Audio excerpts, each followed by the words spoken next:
What is a sentence? In order for a group of words to be considered a correct sentence, it must meet a group of criterias. Four criterias are punctuation, subject, verb, and complete a thought. Every sentence needs to have correct punctuation, and it starts with a capital or uppercase letter. Every sentence must start with an uppercase or capital letter, and it must end with a period or proper ending. Other than a period, two other proper endings could be a question mark or an exclamation point. We're going to discuss later in details how to use these individually. The second thing that every sentence or correct sentence should have is a subject. Now, a subject does not necessarily have to be a living thing.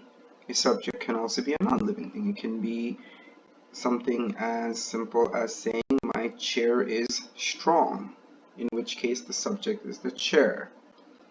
Now, in addition to a subject, every sentence also needs a verb. In every sentence, the subject must be carrying out or receiving an action. And we need to clarify this a bit. What does it mean for a sentence where the subject is carrying out an action or receiving an action? In order to better understand that, we can consider two different examples and it will become evident. So the first example is,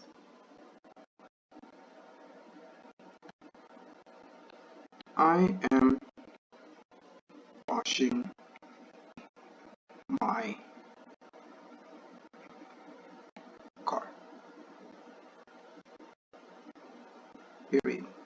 Okay, so here, let's just say that's a little bit better. So here I have a subject, which is I. There is a verb, am washing. There's also correct punctuation. I have capital letter beginning my sentence and there is a period at the end. And it also completes a thought. I am washing my car. Now let's consider another sentence.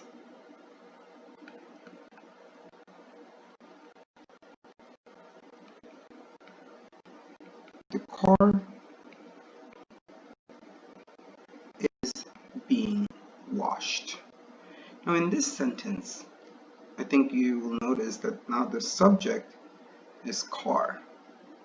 But what action is the car doing? Is the car doing the washing, or is the washing being done to the car? This is what we mean, that the subject must be either carrying out an action, like in the first sentence, or receiving an action in the second sentence. The fourth thing is that every sentence must complete a thought or idea, meaning I can't just say the car is being and put a period here and this would be considered a sentence. No, because although it has a subject, it does not complete a thought. I am washing my.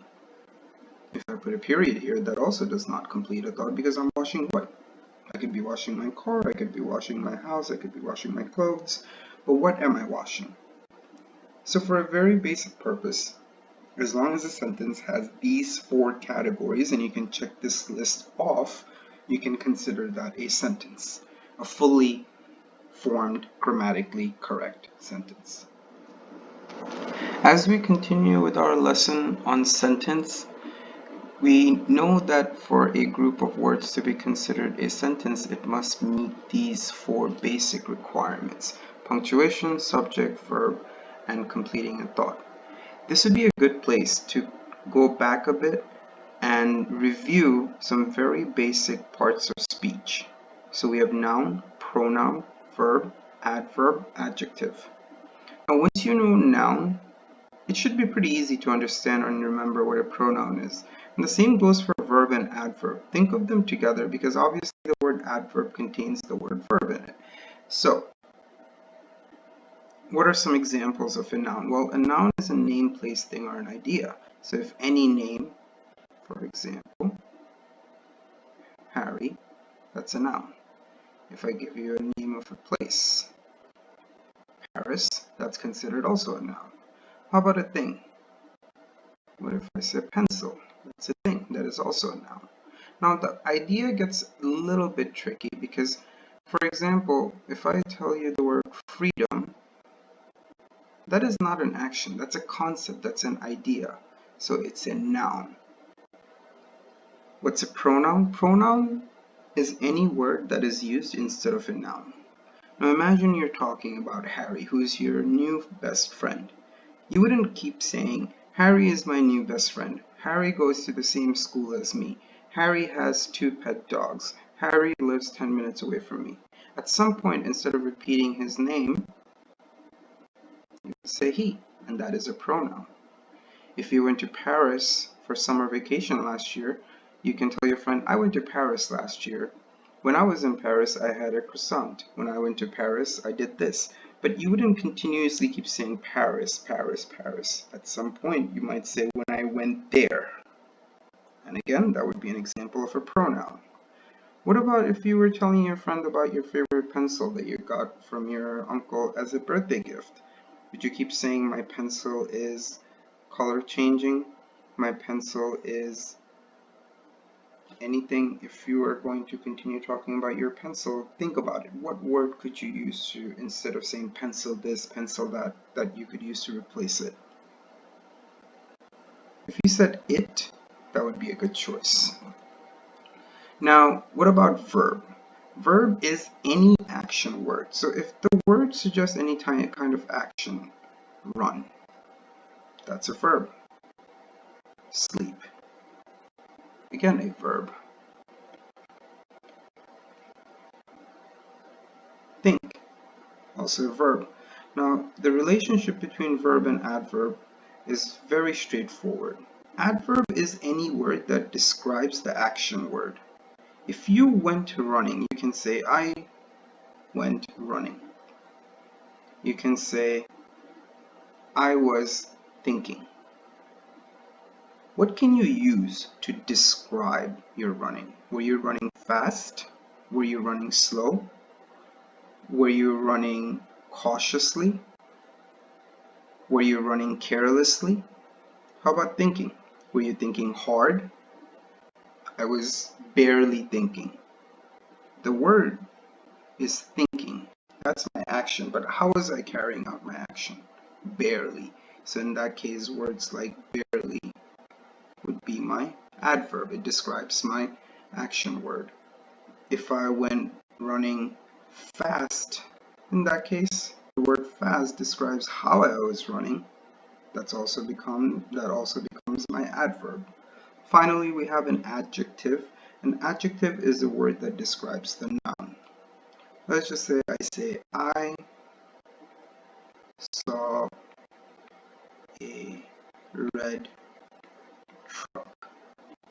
In this sentence, let's try to put our checklist into action. Punctuation works out. There is a subject, I. The action is saw. So I have so far, I have punctuation, I have subject, I have verb, and does it complete a thought? I saw a red truck. Yes, it does. So this is a sentence. But how can we introduce an adjective? Now remember, adjective describes the noun. So let's work our way backwards and figure out what's a noun. The one thing that's here is the truck, which is red. I saw a red truck. Now my noun is a red truck. That's what I saw. But what if I say, I saw a bright red truck? In this case, the word bright describes my noun further. Was it a dull red truck? Was it a bright red truck? Was it a shiny red truck?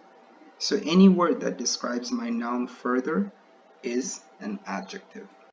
As you guys are going to be doing the exercises, it's very important that you get in the habit of being able to identifying the noun, the pronoun, the verb, the adverb, and adjective in every sentence. And also at the same time be able to put that sentence through this checklist, which can tell you whether the sentence that's in front of you is a complete sentence or not, or whether it's a sentence fragment, or a run-on, two topics that we're going to cover next.